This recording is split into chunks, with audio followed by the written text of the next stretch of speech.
हमें तो भगवान महावीर की वाणी सुनाना है, बहुत प्रेम से सुनाना है। किसी की आलोचना करने की, हमारी नहीं करने की प्रतिज्ञा है। तो कोई भी आया हो ना, विरोधी आया हो, आने दो ना। आप क्यों चिंता करते हो? अपने ही कहते हैं कि नहीं मैं ऐसा नहीं बोलूँगा, यहाँ ऐसा बोलूँगा, ऐसा। क्या बोलने की? हम ऐसा बोलते ही नहीं कि हमको जो हिसाब ऐसा लगाना पड़े कि कौन है और कौन नहीं है।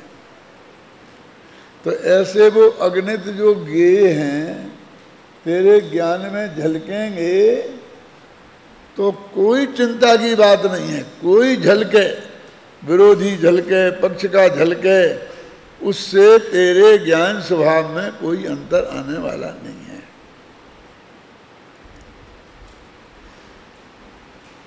अब इसमें दो मुद्दे हैं कि अपने पराये का भेद विज्ञान करना क्या नहीं करना, है ना। कहते नहीं वो तो करना पड़ेगा।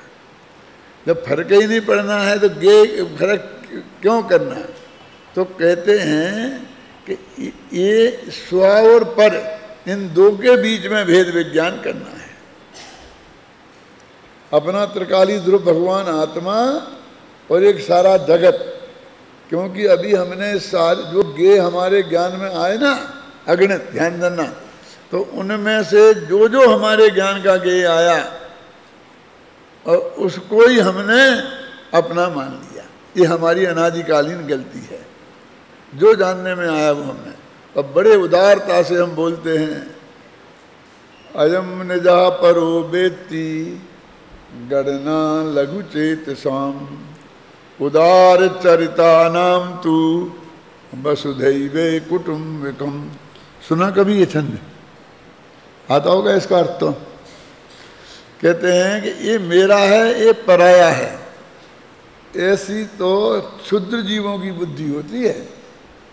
अयम निजा परा वेत्ति, कि ये मेरा है, ये पर है।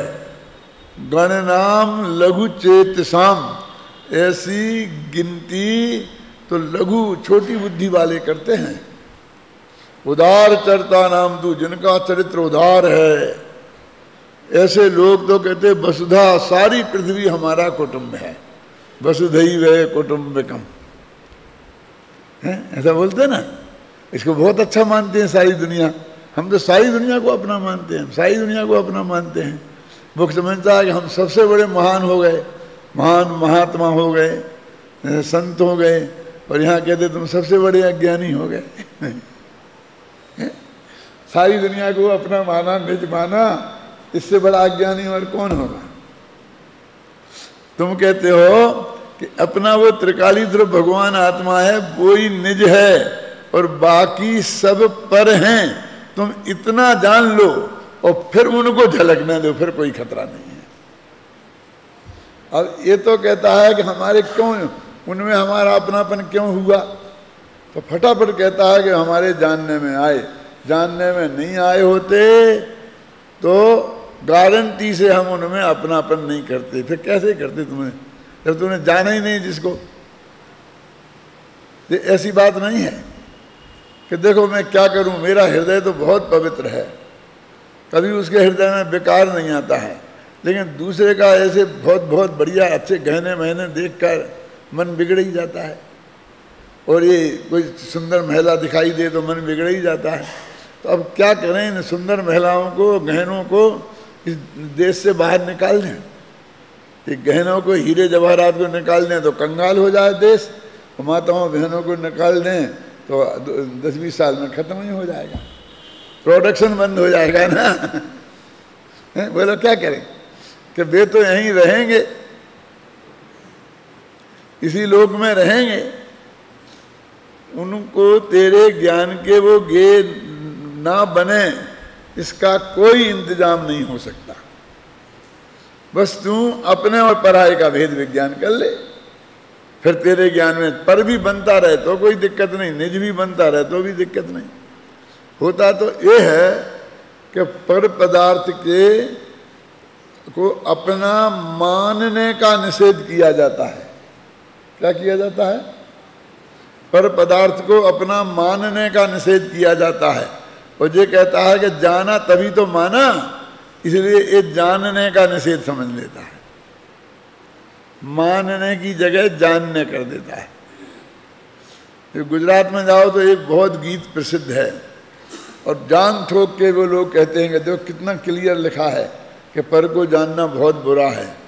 मैंने बोलो कैसे, कहाँ लिखा कि जानवा के लोभ में सगलो संसार छे, कि जानवा के लोभ में सगलो संसार छे।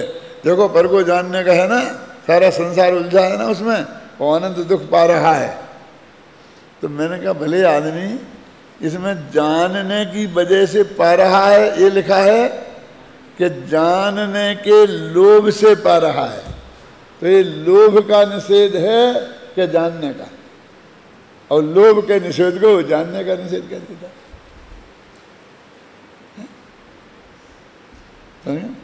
अपन कहते किसी को बुरी निगाह से मत देखो, तो कहता मैं देखूंगा ही नहीं। अरे देखना तो तेरा स्वभाव है। तो कहते मैंने कब कहा कि तुम मत देखो, खूब अच्छी तरह से देखो, लेकिन तुम बुरी निगाह से मत देखो। अब समझ में आई ना? वो कहता नहीं हम देखेंगे देखेंगे देखेंगे। तो ऐसे इस जगत का स्वरूप है। कुछ लोगों ने एक बहुत बढ़िया प्रदर्शनी लगाई, एग्जीबिशन, समझ गए ना? उसमें बढ़िया बढ़िया चित्र उसने बनाए थे और उसने वो दिखाने के लिए लगाया। अब उस चित्रों के ऊपर उसने एक कांच लगाया। कांच लगाने के बाद ऐसी एक डंडा लगाया, फिर सब पे लिख दिया डोंट टच, कोई स्पर्श नहीं करे, छुए नहीं। और पुलिस वाले खड़ा कर दिए कि कोई छुए नहीं। अभी ये जाता है, पढ़ता है डोंट टच, और टच करता है,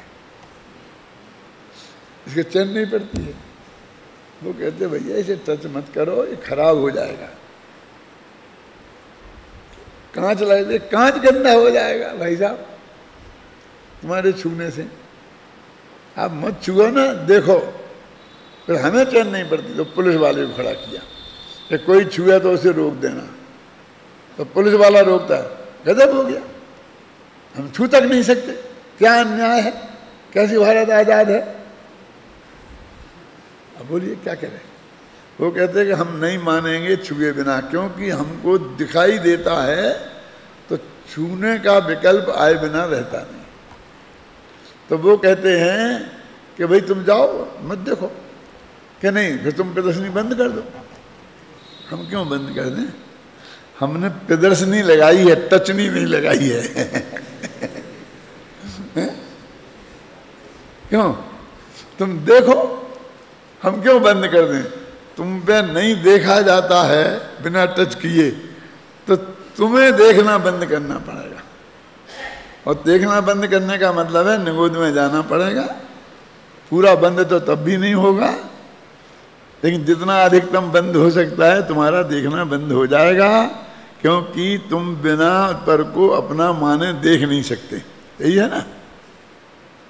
तुम्हें देखना चालू रखना है तो उसे अपना मान करके छोड़ दो, फिर देखना चालू रह सकते हो। अब मैं इस उदाहरण को थोड़ा और शार्प बनाता हूं। एक लड़की ने 5 वर्ष की उम्र से वो जिम्नास्टिक सीखा, शरीर को ऐसा मोड़ मोड़ के रबड़ की गुड़िया जैसा बना दिया। ऐसे सर्कस में देखे होंगे ना तुमने, किस तरह कर देते हैं। अब उस सर्कस में जब वे खेल दिखाती हैं तो बिल्कुल एक लंगोटी लगा करके और वैसे ही दिखाना पड़ता है ना, उसमें ही वो ढंग से कर सकती हैं। ये ढीले ढाले कपड़े पहन के तो कर नहीं सकती हैं। तब वो इस तरह से उस सर्कस में वो दिखाती है अपनी कला, सब नृत्य गान जो भी, और वो विश्व प्रसिद्ध नृत्यांगना हो गई। उसका इतना नाम हो गया कि हजारों लोग उसका नाम सुन करके दौड़े दौड़े चले जाते हैं, देश में विदेश में। अब मैं आपसे पूछता हूं कि उन दर्शकों में से ये कोई मांग करने लग जाए कि हमें तो इसको थोड़ा टच करना है, इससे हाथ मिलाना है, क्यों, किसी भी तरीके से, तो ये परमिशन उन्हें दी जा सकती है? नहीं दी जा सकती। आप तो 20 फुट दूर बैठकर और चुपचाप शांति से देख सकते हो कि हमने 500 रुपये का टिकट लिया है, कि तुमने 5000 का लिया हो ना, लेकिन वो देखने के लिए लिया है, टच करने के लिए नहीं। तुमको 5 लाख का दे दें लेकिन हमें तो टच करना है, तो भाई साहब सीधे जेल में जाओगे अब ज्यादा बोले तो बंद करवा दो इसका नाचना गाना। क्यों बंद करवा दें? उसने तो कितनी तपश्चर्या की है, सारा बचपन उसमें लगा दिया है, क्यों? तब वो आज दिन उसको ये आया है, और अब भी वो 25 बरस की है, और इसकी वजह से एक दिन की फुर्सत नहीं है, शादी करने के लिए भी फुर्सत नहीं है। बोलो, दुनिया शादी करके रहती है ना, ये सारी सिनेमा की एक्ट्रेस जो जब तक चलती हैं तब तक शादी नहीं करती ना, तो निकल जाता है ना असली पीरियड तो उनका। काय के लिए कमाती हैं पैसा, सारा पीरियड निकल जाता है, तो वो क्यों बंद करेगी? वो तो जब तक दर्शक आते रहेंगे वो अपने प्रोग्राम करेगी और करेगी। अब तुम्हें देखना है तो अकेले देख सकते हो, टच नहीं कर सकती। तुमने टच करने की कोशिश करी तो वो जेल में नहीं जाएगी, तुम जेल में बंद होगे। बोलो, ऐसे सारे गे तो सबके ज्ञान में झलकेंगे, जिसका जैसा क्षयोपम होगा, केवल ज्ञान हो जाएगा तो सारी दुनिया झलकेगी। बोलो क्या करना? तुम अभी मना कर रहे हो, और जिस केवल ज्ञान को तुम प्राप्त करने की बात कर रहे हो, फिर तो ये तुम्हारी तकलीफ और बढ़ जाने वाली है। देखेगी कि नहीं देखेगी? तो अब ये रास्ता है कि देखें लेकिन उसको अपना नहीं माने। ये कहता है कि हम जानने में आएंगे तो हम तो उदार चरित्र वाले हैं ना, इन्हें अपना माने बिना नहीं रहेंगे। मानोगे तो तुम्हें निगोद की भयंकर जेल मिलेगी। बोलो, और यदि नहीं मानोगे तो सीधा मोक्ष मिलेगा। लेकिन जानने की नहीं जानने की शर्त नहीं मानी जा सकती। क्यों? क्योंकि तुम्हारा स्वभाव सबको जानने का है, और सारे ज्ञेयों का स्वभाव सबके ज्ञान में झलकने का है। समय सार में एक गाथा आई है, उसकी टीका में लिखा है कि ये तुम्हारी संपदा है कि सारे ज्ञान तुम में जिनको ज्ञेयों को तुम जानो। वो ये ज्ञेयों की संपदा है कि हरेक के ज्ञान में वो झलके। दो बातें हैं उसमें, एक संपदा शब्द है और एक स्वरूप और संपदा। ये तुम्हारा स्वरूप है और संपदा है। तुम्हारा सबको जानने का स्वरूप है और ज्ञेयों का सारे ज्ञान में झलकने का स्वरूप है, और तुम्हारी ये जानना तुम्हारी संपत्ति है, और पदार्थों का झलकना उनकी संपत्ति है, स्वरूप संपदा है। बोलो, मोक्ष मार्ग बस इसके बीच में है। राई के ओट में पदार्थ है, वो भी तुम्हारा भगवान आत्मा भी जानने में आ रहा। अब तो सुपर प्रकाशक सिद्ध हो गया ना, तो पर को हम जानते हैं, तो मान ही रहे थे, पर अब कह रहे कि वो आत्मा भी जानने में आ रहा है, तो सुपर प्रकाशक हो गया ना।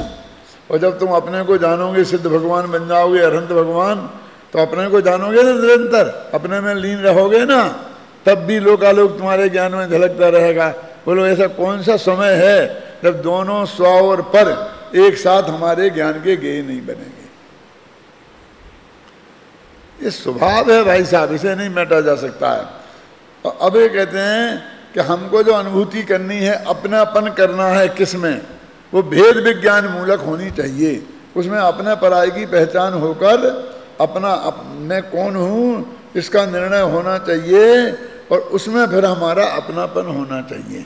एक तो ये अनुभूति को जो भेद विज्ञान मूलक कहा है, एक तो इसमें मर्म की बात ये है, और दूसरी मर्म की बात ये है कि तुम ज्ञेयों से बिल्कुल मत घबराओ। तुम्हें अभी तक ये डर लगता है कि ये मेरे जानने में आ रहे हैं, इसकी वजह से ये सारा झगड़ा है। क्या ये जानने में नहीं आते तो झगड़ा नहीं होता। सूरदास का क्या हुआ था मालूम आपको? सूरदास की कहानी सुनी? कोई लोग तो कहते हैं कि वो जन्मांध थे, तो कुछ लोग कहते हैं जन्मांध हो ही नहीं सकते हैं, क्योंकि जिस तरह की कविताएं उनने लिखी हैं, वे जन्म से अंधा व्यक्ति नहीं लिख सकता। वो चीजें जिसने जीवन में कभी देखी ही नहीं हैं, अब वो पर्वत का वर्णन कैसे करेगा, नदी का वर्णन कैसे करेगा, आदमी में, गाय में, गधे में ये अंतर कैसे जानेगा कि आदमी का शकल ऐसी है और गधे का ऐसी है और भैंस की ऐसी है और गाय की ऐसी है? उन्हें देखा ही नहीं, जन्म से अंधा है। बोलो वो इन दोनों का भेद कैसे करेगा? बोलो आप। इसे जन्मांध तो नहीं हो सकते। उन्होंने बराबर वर्णन किया है। श्री कृष्ण कहा कि तुम कैसे हो, पीला कछोटा लेको बांधे हो, ऐसा किए हो, ऐसे हो, नाच रहे हो, सिर पे मुकुट है। वो क्या जाने मुकुट क्या होता है, वो क्या जाने पीला क्या होता है? क्यों? तो जैसा वर्णन किया है ऐसा वर्णन से मालूम पड़ता है वे जन्मांध नहीं हो सकते। फिर दूसरे लोग ये कहते हैं कि वे रोजाना श्री कृष्ण भगवान की अठपहरी भक्ति करते थे। अठपहरी भक्ति जानते हैं? रोजाना में 8 पहर होते हैं, 4 दिन में और 4 रात में। 3-3 घंटे का एक पहर होता है, तो हर 3 घंटे में जाके भगवान की भक्ति करते थे। सुबह की जो बोलते हैं प्रभाती बोलते थे, शाम को संध्या वाला भजन बोलते थे। और उनकी एक प्रतिज्ञा थी कि वे एक भजन को 2 बार नहीं बोलते थे, बस जीवन में 1 बार बोलते थे। अब भक्ति करने के लिए रोजाना कम से कम 8 भजन तो चाहिए उनको, रिपीट तो वो करते ही नहीं थे। तो रोजाना कम से कम वे 8 भजन लिखते थे भक्ति के। कितने भजन लिखे हों? उन्हें कहते 1.25 लाख पद हैं, एक ऐसा कहते हैं उनके बारे में। पद माने ये भजन, 1.25 लाख पद उनके हैं। 5000 तो मैंने पढ़े हैं, क्योंकि मैंने एमए में स्पेशल पोएट के रूप में सूरदास को लिया था। कहानी ऐसी आती है कि वे अपनी भक्ति कर रहे थे मंदिर में, पीछे से कोई महिला आ गई और उनका ध्यान ऐसा भटका, तो उन्होंने पीछे को देखा तो बहुत सुंदर महिला थी। तो उसे देखकर उनका चित्त विचलित हो गया। थोड़ी देर में ही वो संभल गए और उनको बहुत घृणा हुई कि मैं कितना दुष्ट नालायक हूँ, कहाँ तो भगवान की भक्ति कर रहा था और कहाँ मैं एक महिला को देखकर और मैं ऐसी बातें सोचने लगा कि बहुत बुरी बात है। सारी गड़बड़ इन आँखों ने की है। ये ना होती, ना मुझे वो महिला दिखती और ना मेरे मन में ऐसा विकार आता। उन्हें ऐसा समझ में आया और उन्होंने 2 सुगे लिए और ऐसा अपनी आंखों में डाल के दोनों आंखें फोड़ दी। एक कहानी आती है कि अब मैं किसी को देखूंगा नहीं और मैं कोई गंदे विचार मेरे मन में आएंगे नहीं। सारा दोष किस पर मर दिया? आंखों पर। आंखों को फोड़ दिया। उसके बाद भी उनने हजारों पद लिखे, क्योंकि 8 पहरे तो लिखते ही थे और वो एक से एक श्रृंगार रस से भरे हुए हैं। गंदे कहना तो अपन को अच्छा नहीं लगेगा, बहुत बड़े कवि हैं वे और उनके बहुत भगत हैं दुनिया में। और श्री कृष्ण जैसे चुस्त उनके भगवान हैं, ना मालूम कब क्या हो जाए है ना। इसलिए उनके, लेकिन बहुत श्रृंगार रस से भरे हुए उनके पद हैं। तो ऐसा कैसे हुआ ये? तो वो कहते हैं कि अपनी आँखों में जो दृश्य हम अंत समय में देखते हैं, फिर मान लो फूट जावें तो सारी जिंदगी वही दृश्य दिखाई देता रहता है। क्या जब कोई आदमी मर जाता है तो पुलिस जाती है तो सबसे पहले मालूम क्या करती है, उसकी ऐसी जो आंखें लेके ऐसी आंखें खुली होती तो उन्हें बंद करती है। क्यों? कि किसी हत्यारे ने उसको मारा हो गला दबा के तो उसका चेहरा उसके सामने आएगा ना, पर अंत में वो किसको देखेगा? उसी को देखेगा ना। तो वो उसकी चेहरे आंखों में उसका चेहरा फोटो आ जाता है और उससे देखकर वो पुलिस वाले उन्हें पकड़ देते हैं। उसकी आंख में जिसका फोटो होगा उसे पकड़ेंगे, वो घर वाला भी होगा चाहे बाहर वाला भी होगा, चाहे भले ही वो ना निकले हत्यारा, लेकिन पकड़ा जाएगा जरूर। वो पुलिस हजारों प्रश्नों से जरूर करेगी और जो पुलिस का स्वागत होता है जिस तरीके से थोड़ा बहुत वो भी कर ही सकती है ना? पुलिस वाले को डर लगता है कि मेरे ही फोटो ना आ जाए वो बंद करेगा ना, वो अलग से बगल में रह करके ऐसा करके बंद करता है। तो वो सूरदास की आंखों में वही चित्र रह गया जो उन्होंने देखा था और वही उनकी कविताओं में उतर गया। मेरे कहने का मतलब ये है कि हम जगत को देखें जाने नहीं तो हमारे मन में विकार नहीं होगा, इस सिद्धांत के आधार पर उनने ऐसा किया था, किया होगा। तो हम भी वैसे ही अज्ञानी नहीं बने कि ये हमारे ज्ञान में झलकते हैं इसलिए सारी तकलीफें हैं हमें।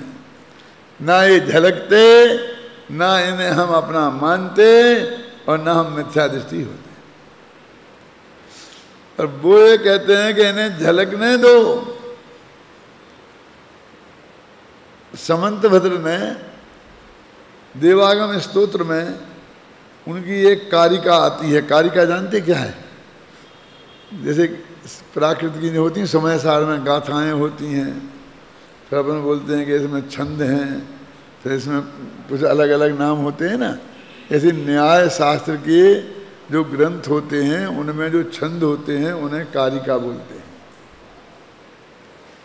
क्या? तो एक कारिका में लिखा गेयानंतान्न केवली है ना, कि गेयों से यदि बंद होता तो गे तो अनंत हैं और वो उसके जानने में आते रहेंगे तो फिर कोई केवली तो होगा ही नहीं, क्योंकि उनके जानने से बंद होता है। गेयानंतान्न केवली ऐसा पद आता है, श्लोक आता है पूरा, बहुत अंत में है, लोग अंत तक जाते ही नहीं है वहाँ तक क्या, जहाँ वो ज्ञान गेय का मतलब प्रसिद्ध है। यानी वहाँ भी वो भी कहते हैं कि गेयों के जानने से ज्ञान में कोई विकृति नहीं होती। दर्पण में जैसे पदार्थ झलके तो उनमें कोई विकृति नहीं होती, ऐसे गेय पदार्थों को जानने से भी ज्ञान में कोई विकृति नहीं होती। तो दो सिद्धांत इसमें हमें समझने के हुए। कौन कौन? कि अनुभूति भेद विज्ञान मूलक होती है और गेयों के जानने से ज्ञान में विकृति नहीं होती है। ये तो पर पदार्थों में अपनापन मानने से विकृति होती है। तो एक तो समझ लो जानने से नहीं होती है, मानने से होती है। और दूसरी किसी पर पदार्थ को निज रूप मानने से होती है, पर को पर रूप मानने से विकृति नहीं होती है ना। पर को पर रूप मानने से विकृति नहीं होती। भेद विज्ञान के लिए हमारी दृष्टि कैसी होनी चाहिए, वो अपन ने एक उदाहरण आता है ना, अपना मेले में गई थी माँ और बेटे गए थे, वो खोजा था, उसके माध्यम से वो बात बहुत अच्छी तरह स्पष्ट होती है। इतनी लंबी बात सुनाने का अभी समय नहीं है, फिर भी मैं आपको समझाने की कोशिश करता हूँ कि हमारी दृष्टि कैसी होना चाहिए वो भेद विज्ञान करने की। कि हमें यहाँ से अजमेर जाना है और हम एक चौराहे पर पहुँच गए जहाँ हमें मालूम नहीं है कि अजमेर जाने का इन 4 रास्तों में कौन सा रास्ता है। तो हम किसी से भी पूछेंगे तो क्या पूछेंगे कि अजमेर जाने का रास्ता कौन सा है, यही पूछेंगे ना। कोई डेढ़ ढाया हो, ओवर बाइज, बहुत होशियार, तो वो कह सकता भाई साहब ये चारों रास्ते कहाँ कहाँ को जाते हैं? क्यों? तुझे रोड मैप बनाना है क्या? तुम क्या है? तुम कौन है? तुझे क्या मतलब है चारों कहाँ? तुम अपनी बात बोल। तो वो पूछता है तुझे कहाँ जाना? कि मुझे तो अजमेर जाना है, लेकिन चारों रास्ते बता दो ना तुम, तो मुझे अजमेर का भी मालूम पड़ जाएगा। ऐसा नहीं, आत्मार्थी होगा तो सीधी मैं कौन हूं वाली बात करेगा। और ये इतनी चीजें हैं, वे कौन कौन की हैं, किस किस की हैं, इससे मतलब नहीं। तो हम तुम अजमेर जाना है तो अजमेर का रास्ता पूछते हैं। अब उसने बता दिया कि ये अजमेर का रास्ता है, हमारा काम हो गया। और 99% लोग चल देते हैं कि नहीं चल देते हैं। तो बाकी 3 रास्तों के बारे में उनने कुछ जानकारी की कि नहीं की, बताओ। उन्हें कुछ जानकारी हुई कि नहीं हुई? वे बाकी के 3 रास्ते उनके ज्ञान के गे बने कि नहीं बने?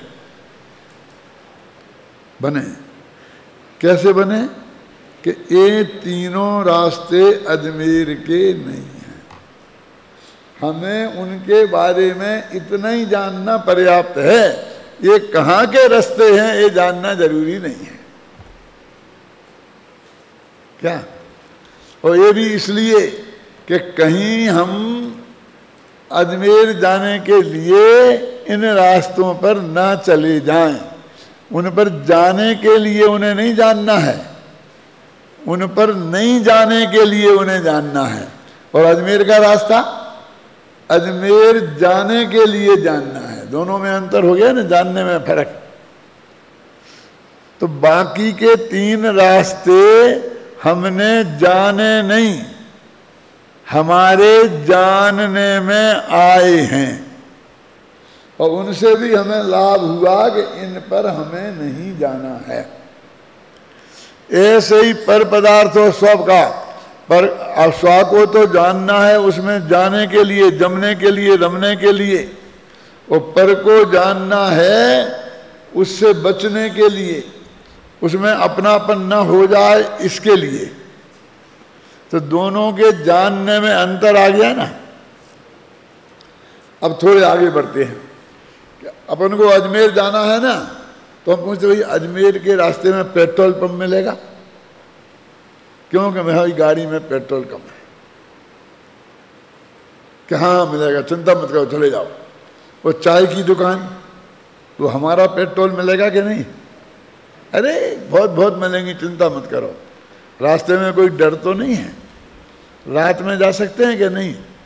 ये सारे प्रश्न आप अजमेर के रास्ते के बारे में पूछेंगे, क्योंकि आपको वहाँ जाना है। आप ऐसा नहीं पूछेंगे कि कोटा के रास्ते में डर तो नहीं है, वहाँ चाय मिलेगी कि नहीं, वहाँ पर पेट्रोल पंप होगा कि नहीं। अरे तेरे को जाना ही नहीं है तो तुझे क्या लेना देना है कि नहीं है? उसकी डिटेल में जाने की क्या जरूरत है? बोल। उसे जानना है पर डिटेल में नहीं जाना है। जो जानने में आ जाए तो जान लेना। यदि वो सामने वाला कहते क्यों घबराते हो, कोटा के रास्ते में भी पेट्रोल पंप मिलेंगे, चाय की दुकान मिलेगी, तो सुन लेना, वे भी जान लेना। लेकिन तेरे को इतना समय नहीं होना चाहिए, क्योंकि तुझे जल्दी जाना है यदि अजमेर, तो ये पूछने का समय तेरे को नहीं होना चाहिए।